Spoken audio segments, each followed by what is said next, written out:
Hello दोस्तों, आपका इस्तकबाल है आपके अपने YouTube channel volunteer for gold पे। दोस्तों, अभी तक 6 प्रैक्टिस सेट हो चुके हैं। ये 7वां प्रैक्टिस सेट है। इंशाल्लाह आपको सीटेट में ज़्यादा से ज़्यादा फ़ायदेमंद हो आपके लिए साबित होगा। आप इसको देखते रहिए और ज़्यादा से ज़्यादा लाइक कमेंट और शेयर करिए। इसको अच्छा लगे तो लाइक ज़रूर करिएगा। पहली बार देख रहे हैं तो सब्सक्राइब ज़रूर करिएगा। आप देखते हैं क्वेश्चन क्या कह रहा है। 46 नंबर क्वेश्चन है। 15 क्वेश्चन की पूरी सीरीज़ चल रही है। ये 7वीं है। इसको आप थोड़ा सा तवज्जो के साथ एक बार सुन लीजिए। इंशाल्लाह अगर आपके सामने क्वेश्चन आएगा तो कभी गलत नहीं होगा। देखते हैं क्वेश्चन क्या है। समाअत के मरहले में बच्चों के अंदर सबसे पहले किसकी आदत पैदा करना चाहिए। समाअत की बात कर रही है कि सुनने की बात कह रही है। समाअत का मतलब सुनने की बात कही जा रही है। समाअत के मरहले में बच्चों के अंदर सबसे पहले किसकी आदत पैदा करना चाहिए। तो इसमें जो सबसे पहली आदत है, जो WLSR पढ़ेंगे आप, LSRW, सॉरी इसको देखते हैं हम, LSRW इस हिसाब से देखेंगे तो सुनने की बात, जब तक आप सुनेंगे नहीं तब तक आप चीज़ों को सीख नहीं पाएंगे। ज़बान में सुनने का ताल्लुक बहुत ज़्यादा है। जब तक सुनेंगे नहीं तब तक आप बोल नहीं सकते। तो समाअत के मरहले में बच्चों के अंदर सबसे पहले किसकी आदत पैदा करनी चाहिए, तो सुनने की। ऑप्शन ए इसका बिल्कुल सही है। अगला क्वेश्चन देखते हैं। बुलंदखानी किस मियार के बच्चों के लिए मौजू होती है। इसमें देखिए, ऑप्शन ए है इब्तदाई बच्चों के लिए, ऑप्शन बी है वस्तानिया बच्चों के लिए, और ऑप्शन सी है सानवी बच्चों के लिए, ऑप्शन डी है आला बच्चों के लिए। तो ऐसा नहीं है। बुलंदखानी जो है बुलंदखानी आप देखते हैं कि जब लेसन प्लान बनाते हैं आप, प्राइमरी हो या अपर प्राइमरी का, तो वहाँ पे इब्तदाई में ही बुलंदखानी कराई जाती है। तो इब्तदाई दर्जों के लिए बहुत ज़्यादा अहमियत होती है, जिससे उनको तलफ़्फ़ुज़ और बाकी चीज़ें और रवानी वो सब चीज़ें सही होती है। तो ऑप्शन ए इसका बिल्कुल सही है। अगला क्वेश्चन देखते हैं। ज़बान की तदरीस में पहली मंजिल क्या है। तो ज़बान की तदरीस में जो पहली मंजिल है वो है आवाज़ की, यानी आवाज़ के ज़रिए बच्चे ज़बान को सीखता है। जब वो सुनता है तो उसी की वो तक़लीद करते हुए वो आवाज़ को सुनता है, उसी हिसाब से वो चीज़ों को सीखता है। अब यहाँ पे आप ये भी कह सकते हैं कि हर्फ़ को, लेकिन हर्फ़ बच्चा तभी सीखेगा जब तक वो सुनेगा। यहाँ पे ये तरीके जो सौती तरीके का इस्तेमाल करके बच्चा ज़बान को सीख रहा है, यानी जो पहली मंजिल है वो सौती तरीका है। सौती तरीके की बात कही जा रही है यहाँ पे कि ज़बान की तदरीस में पहली मंजिल क्या है, तो आवाज़ की है, यानी ऑप्शन सी इसका बिल्कुल, ऑप्शन सी बिल्कुल सही है। अगला क्वेश्चन देखते हैं क्या है। ज़बान की तालीम व तदरीस के लिए किन किताबों की अहमियत सबसे ज़्यादा होती है। तो ज़बान की तालीम, देखिए ज़बान की तालीम जब आप क्लास में दे रहे हो तो बग़ैर किताब के आप ज़बान की तालीम नहीं देते। अगर आप SST पढ़ा रहे हैं, आप, तो वो तो आप लेसन प्लान बनाते हैं, बाकी चीज़ें आपको आपके जो स्पेसिफ़िक ऑब्जेक्टिव है, मक़ासिद ख़ुसूसी हैं, वो आपके ज़हन में होनी चाहिए। उसी हिसाब से आप तदरीस को अंजाम देते हैं। लेकिन ज़बान की तदरीस के लिए बग़ैर किताब के ज़बान की तदरीस नहीं हो सकती। तो क्या है, ज़बान की तालीम व तदरीस के लिए किन किताबों की अहमियत सबसे ज़्यादा होती है, तो वो है निसाब की ज़बान, सॉरी क्या है, निसाबी, यानी निसाबी जो किताबें होती हैं वो किताब बहुत ज़्यादा उसके लिए अहमियत की हामिल होती हैं ज़बान की तदरीस में। अब देखते हैं अगला क्वेश्चन क्या है। दर्जे अव्वल में लिखने की सलाहियत पैदा करने के लिए किन की मशक़ करना बहुत ज़रूरी है। दर्जे अव्वल में लिखने की सलाहियत पैदा करने के लिए किसकी मशक़ कराना बहुत ज़रूरी है। अब यहाँ पे देखिएगा कि बात कही जा रही है दर्जे अव्वल में लिखने की सलाहियत। तो यहाँ पे इसके जो ऑप्शन सही होगा, एक तो है बोलने की, बी है लिखने की, और सी है लफ्ज़ों की, डी है हरफ तहज्जी की। आप इसका जवाब कमेंट बॉक्स में ज़रूर दीजिएगा।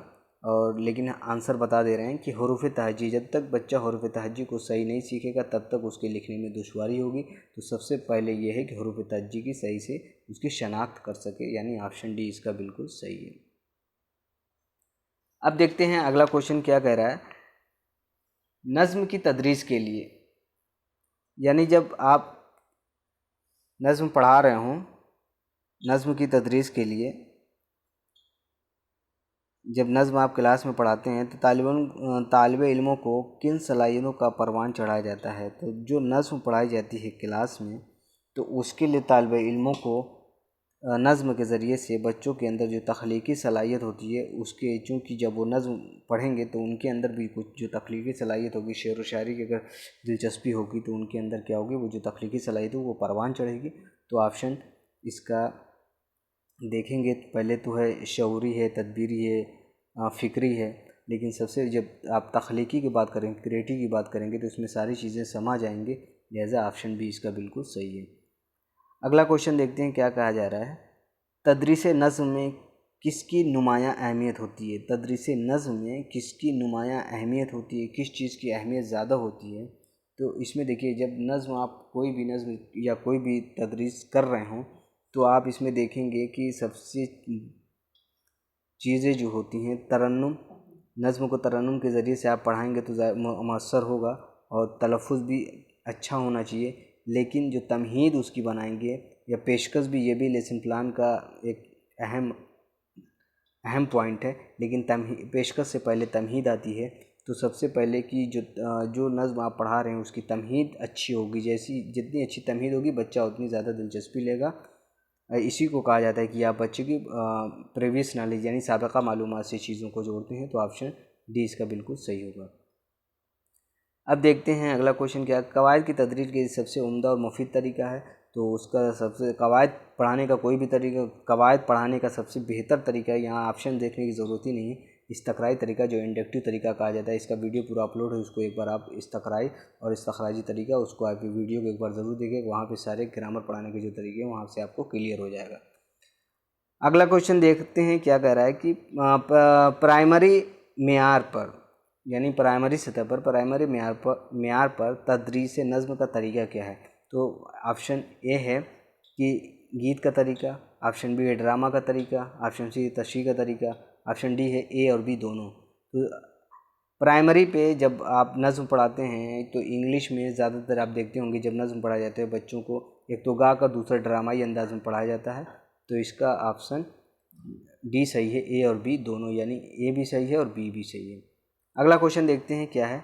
बच्चों की तहरीरी सलाहियत बढ़ाने के लिए क्या करना चाहिए। बच्चों की तहरीरी सलाहियत को बढ़ाने के लिए क्या करना चाहिए। देखिए, तहरीरी सलाहियत की बात कही जा रही है, ना कि ये कहा जा रहा है कि क्रिएटिविटी की बात, तख्लीकी सलाहियत की बात कही जा रही है। बच्चों की तहरीरी सलाहियत बढ़ाने के लिए क्या करना चाहिए। ऑप्शन क्या है। ए, ज़्यादा से ज़्यादा मश्क के सवाल देना चाहिए। ऑप्शन ए है ज़्यादा से ज़्यादा मश्क के सवाल देना चाहिए।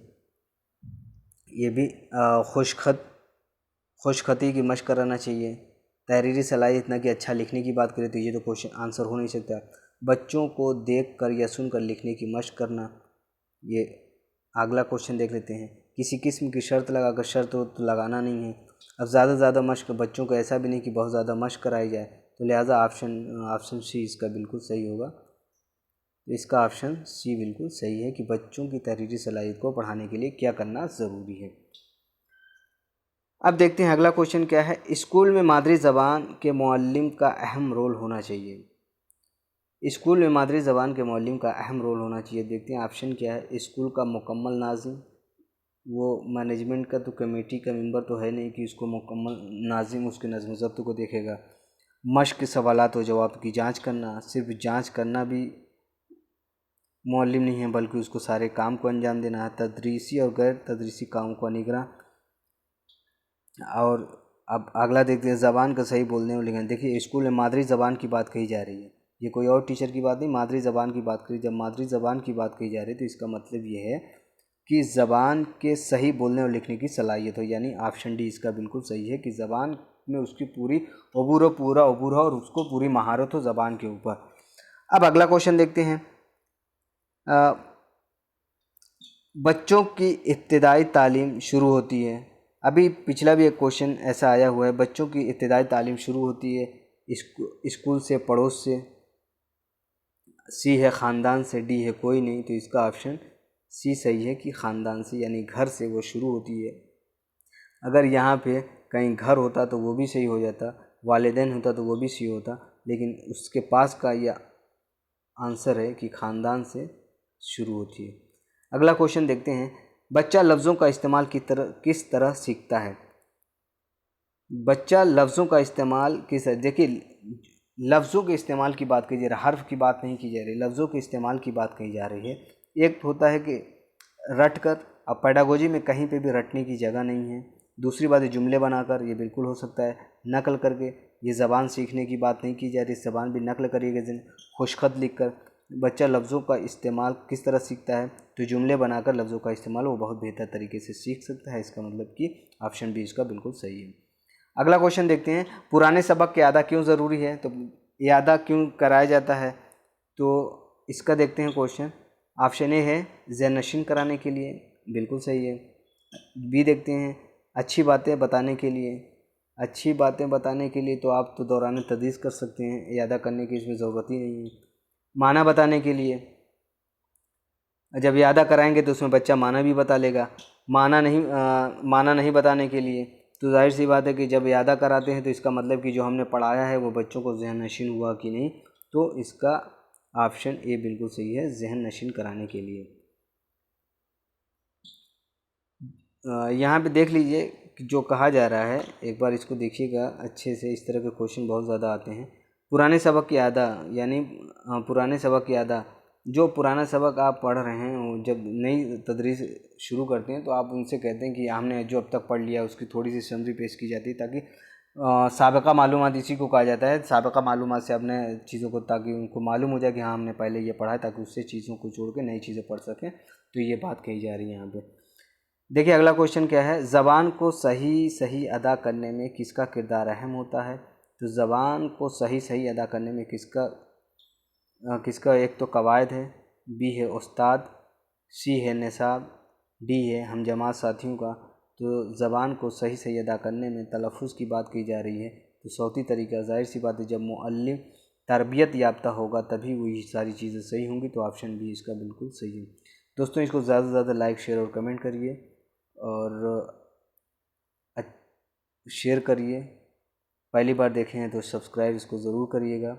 पूरा वीडियो देखने के लिए आपका शुक्रिया। दोस्तों मिलते हैं नेक्स्ट वीडियो में।